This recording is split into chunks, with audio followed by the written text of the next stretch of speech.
Hey friends, this is Tom with SixStringSpice. Today's video is going to be kind of informal.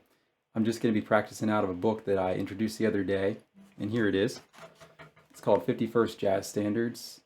I don't have any connection to the author, it's just a pretty cool book. I actually made a video just when I first got this book, just literally just hot off the press for me.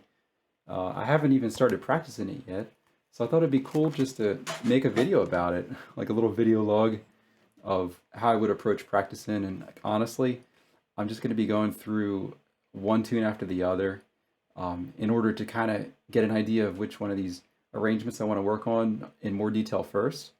So this is just like first reaction, first impression, raw, uncut video of me just working through it. So let's jump right in. And I'll be talking and playing during the video, so if you guys have questions or comments, leave them in the comments below. You can check out my website and stuff, and for people that follow the channel, you probably know about the different stuff that I do and that kind of fingerstyle guitar. And if this is your first video, then welcome. I do encourage you to check out some of my other more formal videos first, because this one might end up being kind of long and a little bit unstructured, but sometimes that's cool. So the first tune that I'm going to work on is the very first one in the book. I'm just going to play through them, and it's called All of Me.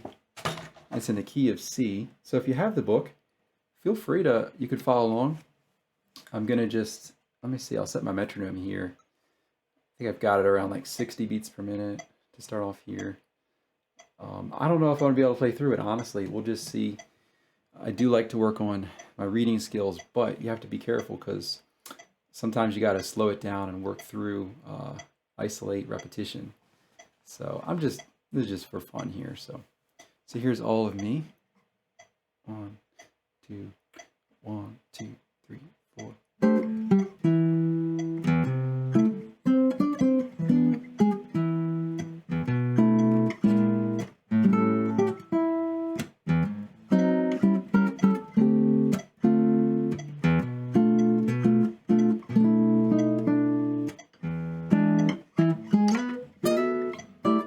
Missed that one.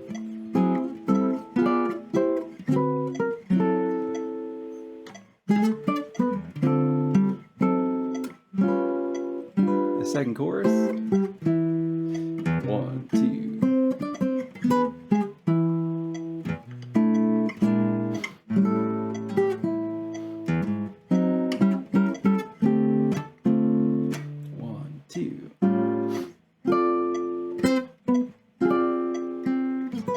Well, that's a tough chord. Tough stretch. I'm doing double rhythm there just for fun. It says repeat. I'll go back to the top of the second page. Page 5.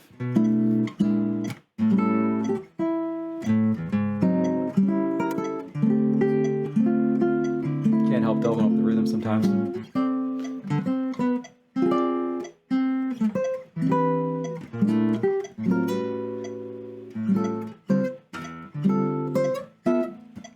Take the second ending. Okay, cool. So I've played All of Me before, but I haven't really worked through this arrangement all that much. So here's what it looks like, just 2 pages. But yeah, I'd say that's a pretty solid little arrangement. Just some highlights for me are I like the ending. It's a pretty cool little harmonization there with the G13, G13 flat 9. I like that sort of sound.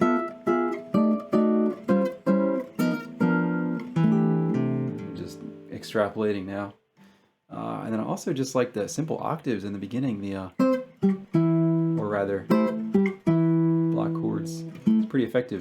I can see this working pretty well for like a guitar trio too, not just solo. If you do it solo, you might want to add in some bass notes, like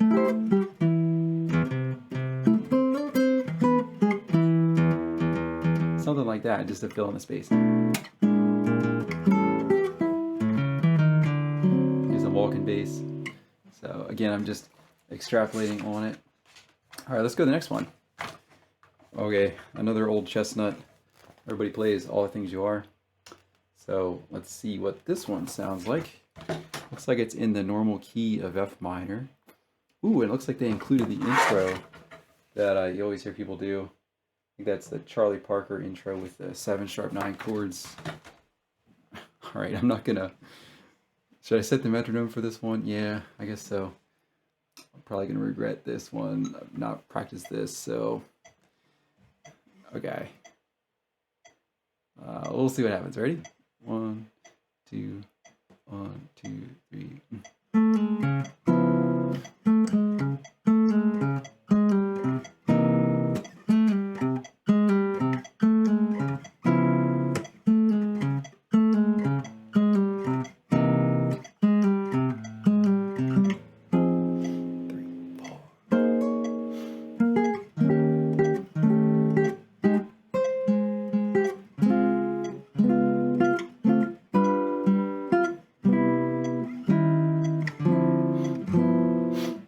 Part of sight reading is just looking a little bit ahead, trying to expand your field of vision. Try to look at the next measure after the one you're playing. It also helps you don't talk while you're sight reading.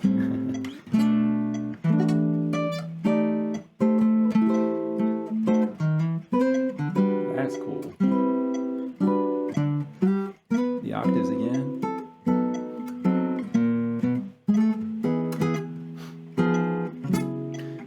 Ooh, I messed that up. 3, 4.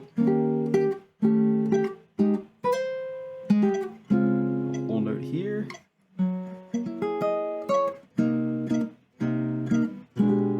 Yeah, cool.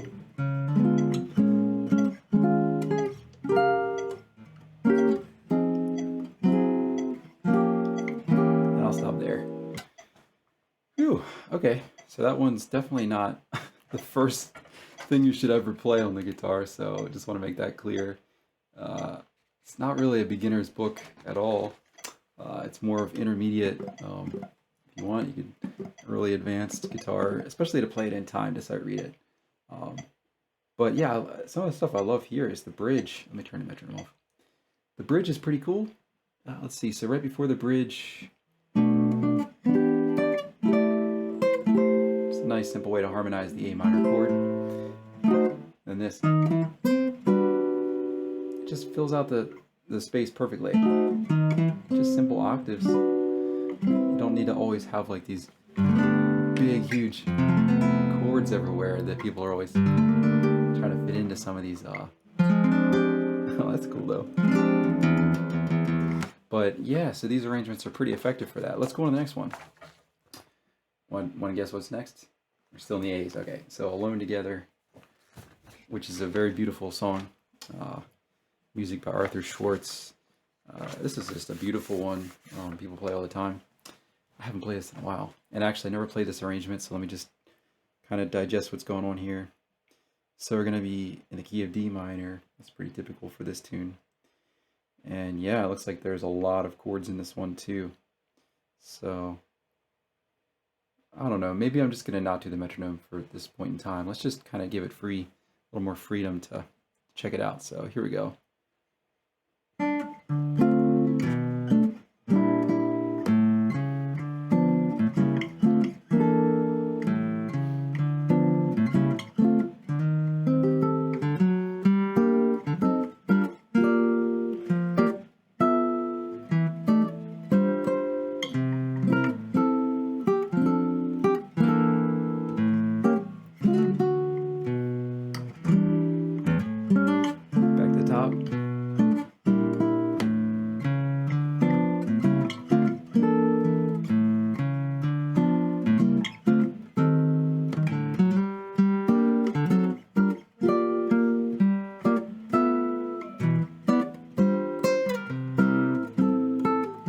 Making faces. This is really pushing me here.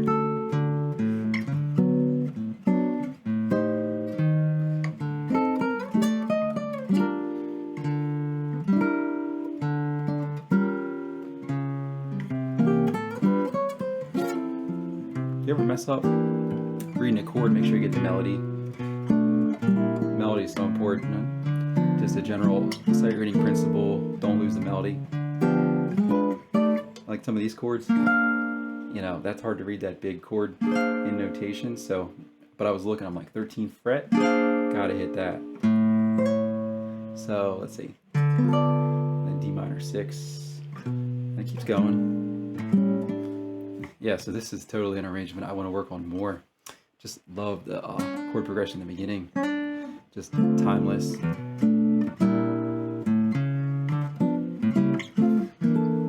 love that. Like the walk up with the diminished here. That's sort of like the Barry Harris. And I'm not an expert on this by any stretch of the imagination, but the kind of the Barry Harris bebop. Barry Harris is a famous piano player, teacher. Just an amazing conception of bebop. I mean, he's like the guy for that. So anyway, he would do things like these harmonizations, like in chord scales, and create these beautiful like block chord lines. If I'm not mistaken, he would do kind of passing diminished chords with the inversion. So I'm in the key of D minor, and I'm just thinking like D minor, C sharp diminished 7, next inversion of D minor 7, and then I'm thinking of that as like once again C sharp diminished 7, but I've got this B flat in the melody, and that can connect me to what's called a D minor 6, one of these multi-use shapes. I know I'm getting way off topic now. I'll be quiet, but yeah, really cool arrangement. Again, this is just a totally informal video of me just fiddling around with a cool new book that I like, a little bit of practice. So if I were really going to work on this, I would need to slow it down with a metronome and go through just individual measures. I work on that in isolation, like do that again and again. Do it slower too. 2, 3, 4.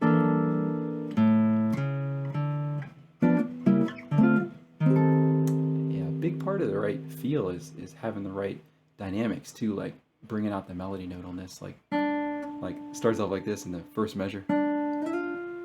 You know, really lean into that slide that's actually written in the arrangement. Choir bass line. I really want to hear that A there too. Even though there's 4 notes in this chord, I'm using my thumb, index, and middle finger to play that. And I'm almost doing a rest stroke on the middle finger for that. You can really hear that.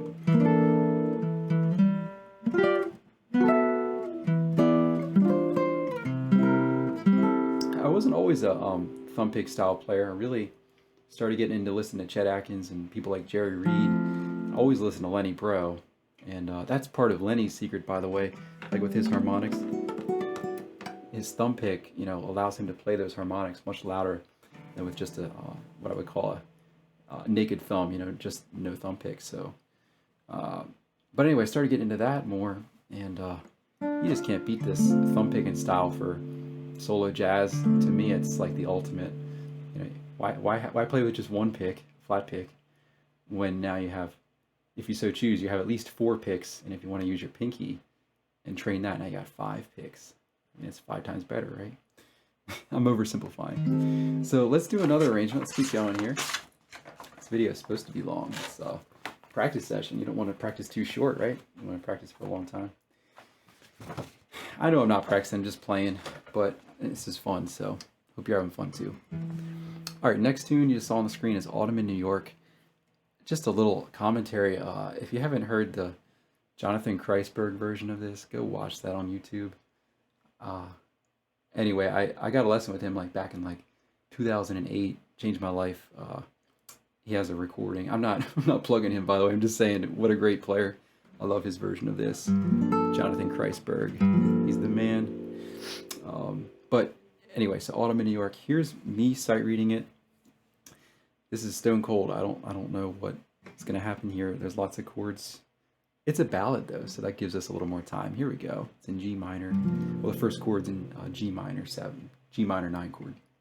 So here we go.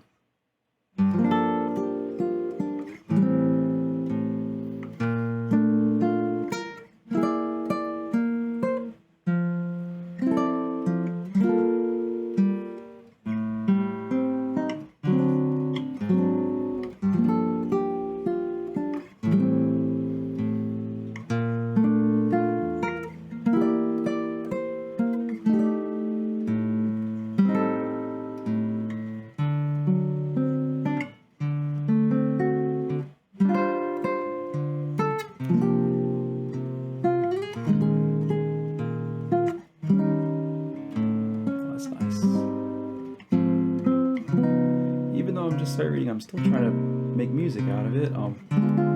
Use dynamics. Oh, this is hard.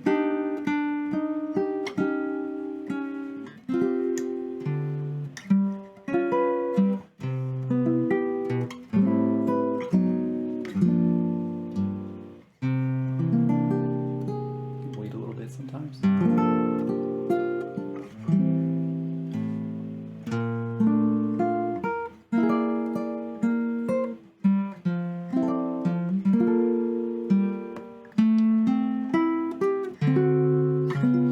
It just helps if I move around, you know.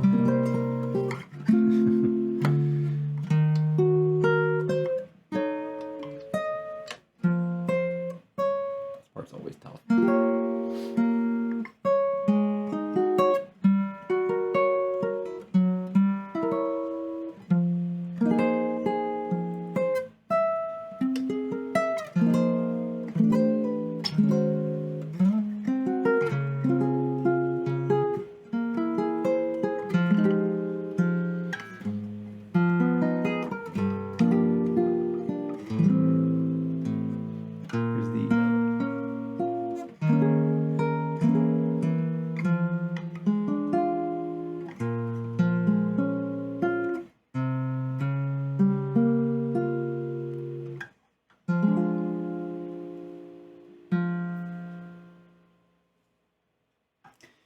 Another beautiful arrangement, and by all means, it's not beginning material at all.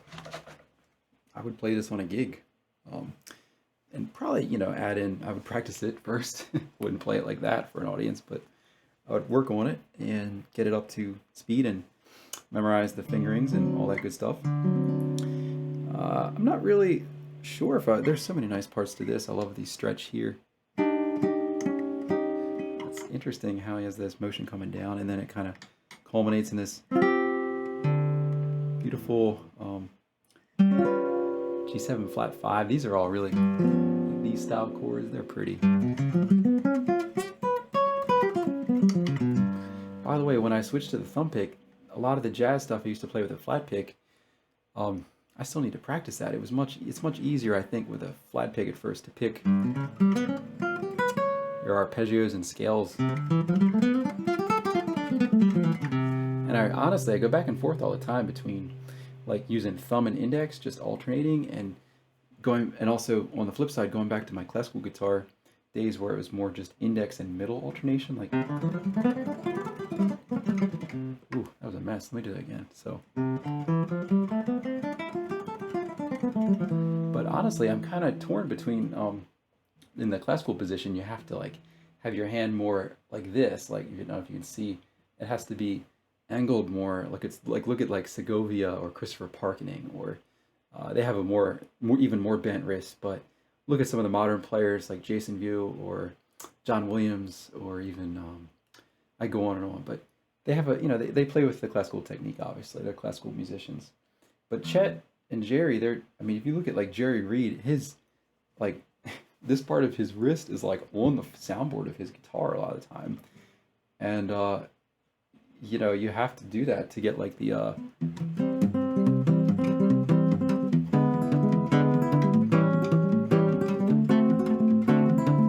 palm muting and all that good stuff.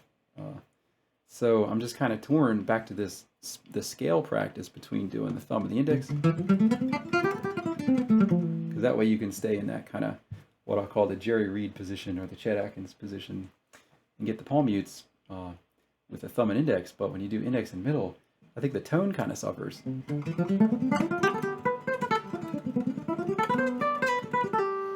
I mean, it just doesn't feel as good as this position of the classical. The tone's just more beautiful. So I'll figure it out. It's the beauty of the guitar. There's a lot of ways to address it, a lot of ways to play it. If anybody has any questions, just put them in the comments. And if you're still with me, you are a trooper. We're just practicing, we're hanging out. Oh my gosh, wait till you see the next song. Nobody's ever played this one in the history of the world. Nope, they have. It's Autumn Leaves. Hold on. So you guys know this one, Autumn Leaves. Let's see what they've done with this. Let's see if they've made it interesting. So, of course, it's a beautiful song. I'll never get tired of playing this. But is it a song that I've played on gigs a lot? Yeah. It's like the Stairway to Heaven of jazz, kind of. Which, by the way, Stairway is a beautiful song. It's just a little overplayed, right? So, okay, here we go. 1, 2, 3, 4, 1. Ooh, that's nice.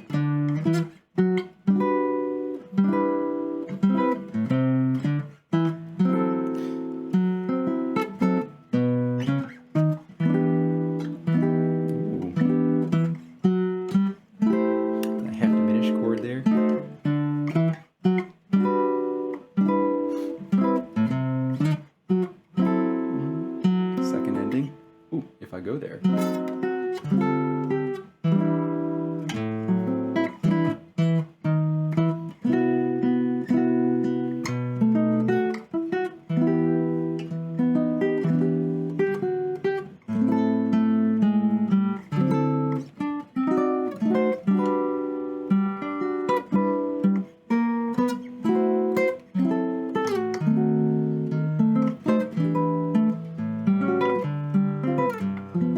I like arpeggiating them. It's my style. It's not what's written.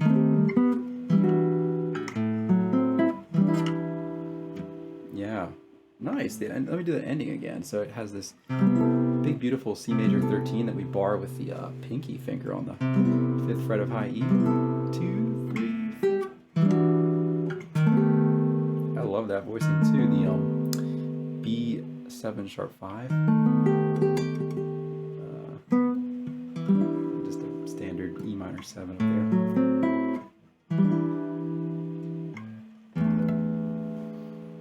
Cool. Nice little arrangement of Autumn Leaves. Very pretty. Very pretty. Alright, we've hit the B's. We're on page 14. Body and Soul. It's only one page arrangement here. Autumn Leaves was 2. Alright. I'll tell you a story about this song. So, I used to play a lot of gigs with like different, jazz quartets and trios and all. And, which I love, by the way. Like, playing with other musicians is really cool. Usually, like, drums, bass, saxophone, maybe drums, bass, piano, drums, bass, another guitar even. Those are fun. Guitar, 2-guitar quartet, playing jazz. And, I think like the first time I ever played this song live, I think I'd only learned like the A section. I was like 19 or something. And so I was playing with a much more accomplished musician. And that's never a good feeling when you only know half the song, right? And you're playing it and you're like at a restaurant, people are listening and all. And so anyway, I guess I must have not done a very good job because I learned, that was the day that I learned that that you could have a half chorus solo and it could be that it's polite to bow out if you're not sure where you are in the song.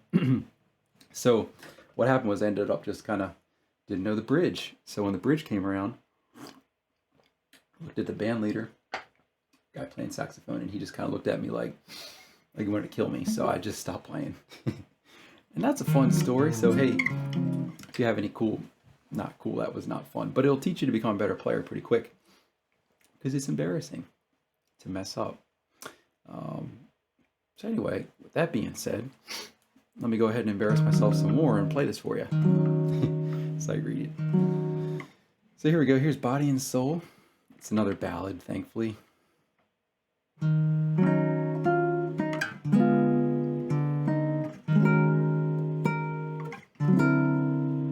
Tritone substitute.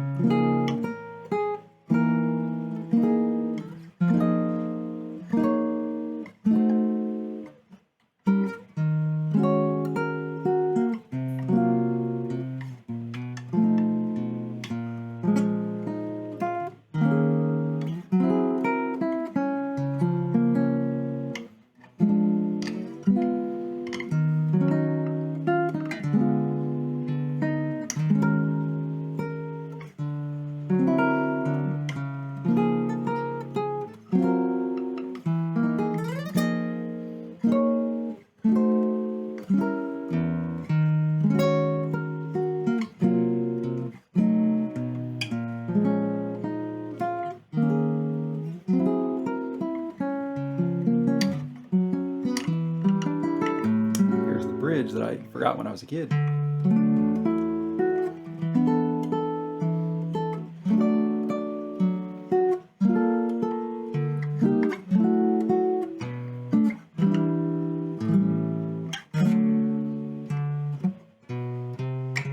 That's unusual.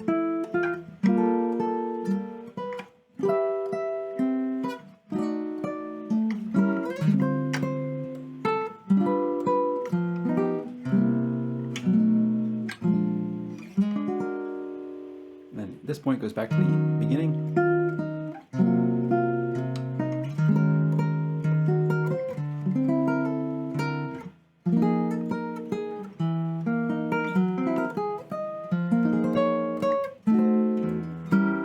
I'm adding the open E in there, it just sounds cool. And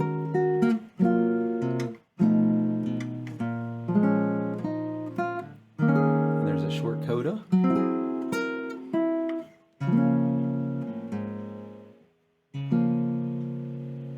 Nice. It's always a good choice to sometimes use a major 6 chord. Gives you a more mild major sound as opposed to like the major 7th. That's just a little too angsty, a little bit too spicy, if you will, for an old standard like this, written in 1930. So that's right, Body and Soul is going to be 100 years old, another 9 years. So yeah, it's a cool little tune. Check out the Coleman Hawkins version of it. The original, if you play jazz, you know what I'm talking about. Yeah, all right, let's keep going here. So the next one is Easy Living. So here's what it looks like. It's another one page. A lot of these are ballads, which is good when you're just kind of want to fill in. See, ballads are really good for more dense harmony, so you can harmonize and get away with more because the tempo is slower. You can kind of fit in longer rows of chords. So here's Easy Living. Let me just tune up real quick.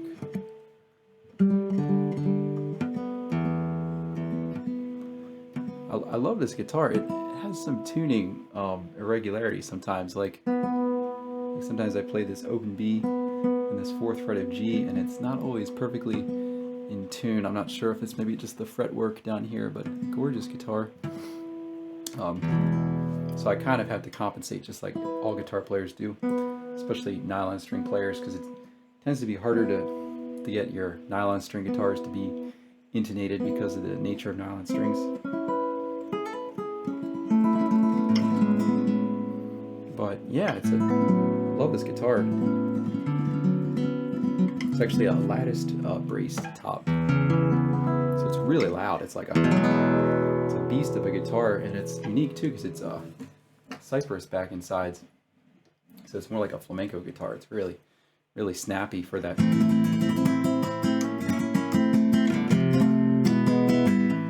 don't play flamenco that much, but it's really good for that snappiness to it. Really bright. Anyway, you're not here to hear about my guitar, but it's fun just to chit chat, hang out. So if you guys are enjoying the content, feel free to look at the links below. I have a little page where you can donate and stuff like that. Just not really giving a lesson today, I'm just playing, but hopefully you check out my other videos where I do give more formal lessons and everything. So, you know, I'm actually gonna let me skip ahead to the next page, to page 16, to play a tune that I really want to learn more about, but not for me.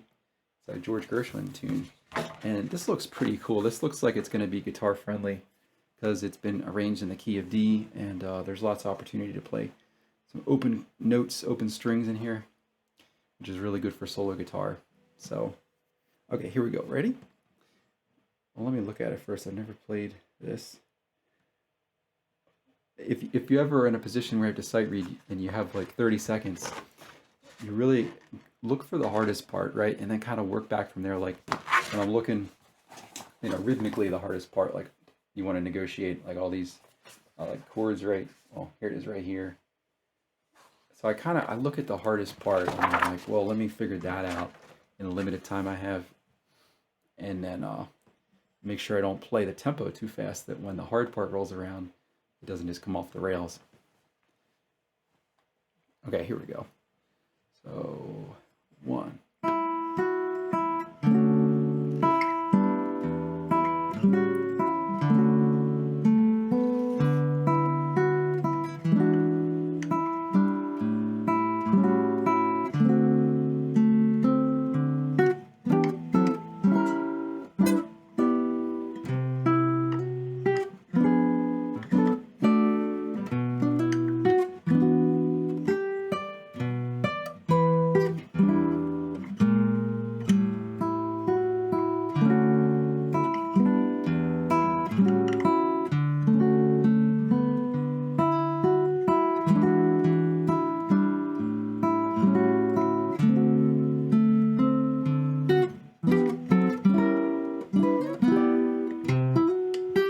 Kind of rush that.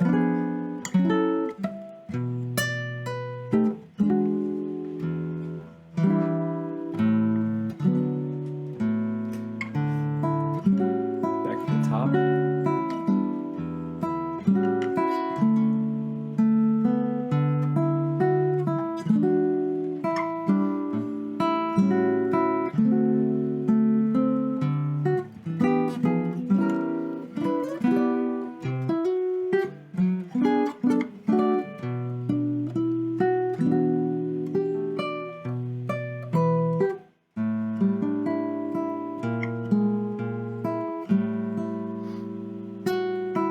Just having fun here.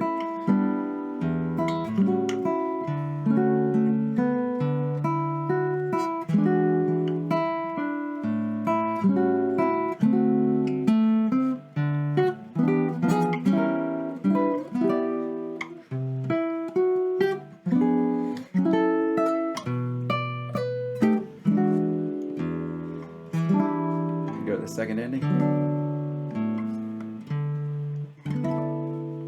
Yeah. Cool. That's a lovely little arrangement. I can't wait to learn this part here better, like when it goes to the E minor. So it goes like, and then there's this diminished chord that like hold out for 2 beats, and it's like this suspense, and then it gets released like 2, 3, 4. Once again, those block chords are cool, kind of like a Wes Montgomery. I don't play much with just my thumb, but if you're playing Wes style, these would work great Wes style, these arrangements. It works better with an L5 arch top than it does with a nylon string, Wes Montgomery style thumb. But anyway, all right, we are cooking here. I guess we're going for a record, so why don't we, this is all live, we're all unrehearsed, just practicing here. I'd be practicing anyway, so might as well have some fun. Let's go on to the next song. And the next one's Days of Wine and Roses. Speaking of Wes Montgomery, his version of this is just probably one of my favorites. Love Lenny Breaux's version too. Lenny's version with the, what is he? There's a couple really beautiful, well, he always plays beautiful chords, but just gorgeous, like the harmonic stuff that he does. So check that out. Lenny Breaux, Days of Wine and Roses. All right, so here we go. Let's scan the page. Let's see what's going on here.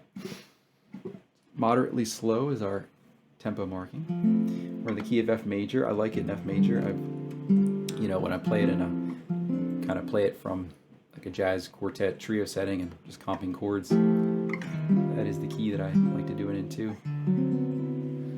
So it was written by Henry Mancini, 1962. All right, so here we go. Let's check it out. And I'm going to just double check my tuning again. This B string always gives me a little bit of trouble here. Usually just check the octaves here. My G major chord. Play a little banjo. Okay, that wasn't so good, but checking the tuning. It's having fun with a little bluegrass banjo stuff. That's one of my goals too, is to kind of get those banjo licks under my fingers a bit more, and the 3-finger rolls and the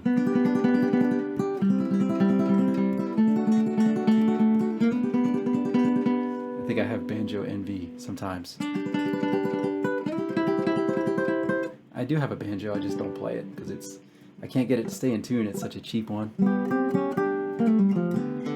Maybe I'll make one of my buy me a coffee goals to when I reach like some large amount of money that I'll buy a banjo, learn that. But then again, there probably are people who would pay me to not play banjo, right? Yeah. So, okay, I'm not gonna tell the banjo joke because people will just leave the video right now. But yeah, I'm not gonna tell a banjo joke. Okay, I'm gonna tell a banjo joke. So, did you guys hear the joke about the guy? Well, it's not a joke, it's just a story, right? There was a guy who he loved his banjo, took it everywhere with him, like everywhere he went. He had this banjo. It's like in the car, go to the grocery store. He's got the banjo. He's like picking up pasta sauce, you know, and he's got the banjo in one hand and the pasta sauce in the other. In the grocery cart, he goes to the bar. He's got the banjo. Everybody leaves. It's just him, right?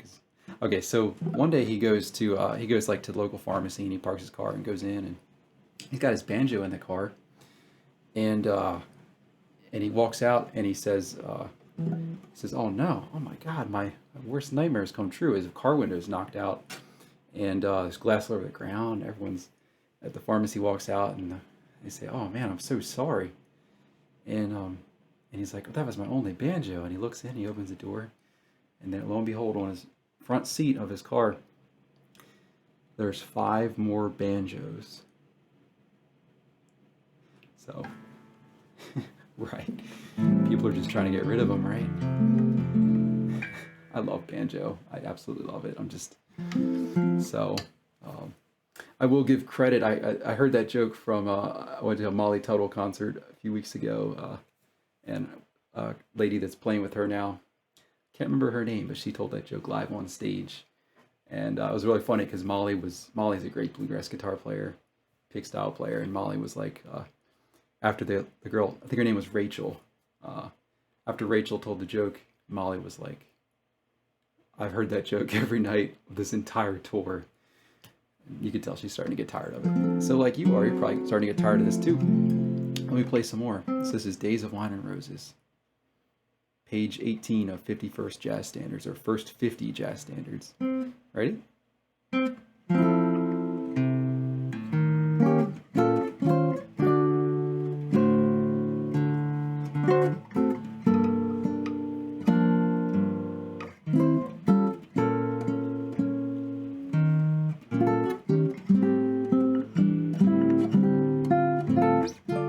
This is getting hard.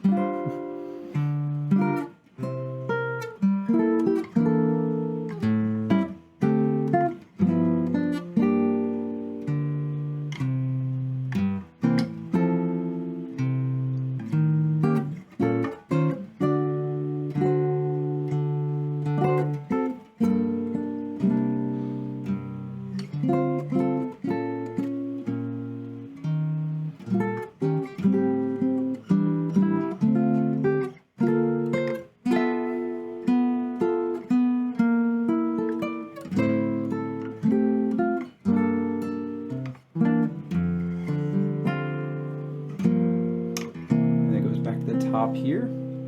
I'll leave it at that with a beautiful, just would repeat anyway. Alright, so looks like the video is getting kind of long. We're rounding around the 40-minute mark in a few seconds here, so thanks for hanging out with me. Again, this is just kind of an informal video. If you like what you hear and you want to leave ideas for future videos, put them in the comments. You can also check out my website. You can subscribe and then be notified of any future lessons. I do give kind of free lesson videos. If you like it, definitely just consider click on the Buy Me a Coffee. It's not actual coffee. It's just a cool way to donate to artists who are creating free content that's valuable. I don't think anybody's particularly doing what I'm doing. Just kind of letting you into my world of practice and just hanging out, and hopefully you, if you have any videos of yourself playing the arrangements in this book, just like link them to the video below. That'd be cool. And I would love to hear some people who've actually practiced them all the way up to speed and perform them, as opposed to me just sight reading through them. But the whole intent, here's the purpose of what I did, is just to show you how playable these arrangements are and how good I think they sound right off the bat.